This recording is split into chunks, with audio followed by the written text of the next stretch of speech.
ಬೆಳ್ತಂಗಡಿಯ ಉದ್ಯಮಿ ಸುದೀಪ್ ರೈ ಆತ್ಮಹತ್ಯೆ ಪ್ರಕರಣಕ್ಕೆ ಸಂಬಂಧಿಸಿದಂತೆ ಅವರ ಪತ್ನಿ ಸೌಮ್ಯ ಶೆಟ್ಟಿಯನ್ನ ಕಾರ್ಕಳ ಪೊಲೀಸರು ಬಂಧಿಸಿದ್ದಾರೆ.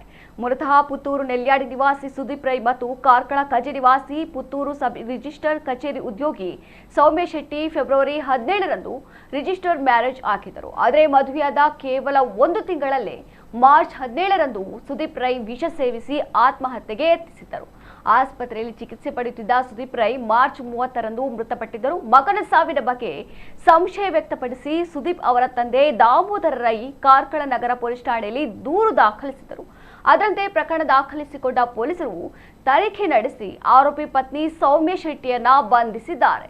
ಮೃತರ ತಂದೆ ನೀಡಿದ ದೂರಿನ ತನಿಖೆ ನಡೆಸಿದ್ದು ಪ್ರಾಥಮಿಕ ಸಾಕ್ಷ್ಯಾಧಾರಗಳ ಮೇರೆಗೆ ಸೌಮ್ಯ ಶೆಟ್ಟಿಯನ್ನ ಬಂಧಿಸಲಾಗಿದೆ. ಆರೋಪಿಯನ್ನ ನ್ಯಾಯಾಲಯಕ್ಕೆ ಹಾಜರುಪಡಿಸಿದ್ದು ನ್ಯಾಯಾಲಯ 14 ದಿನಗಳ ನ್ಯಾಯಾಂಗ ಬಂಧನ ವಿಧಿಸಿದೆ ಎಂದು ಉಡುಪಿ ಜಿಲ್ಲಾ ಪೊಲೀಸ್ ಅಧೀಕ್ಷಕ ಹರಿರಾಮ್ ಶಂಕರ್ ತಿಳಿಸಿದ್ದಾರೆ.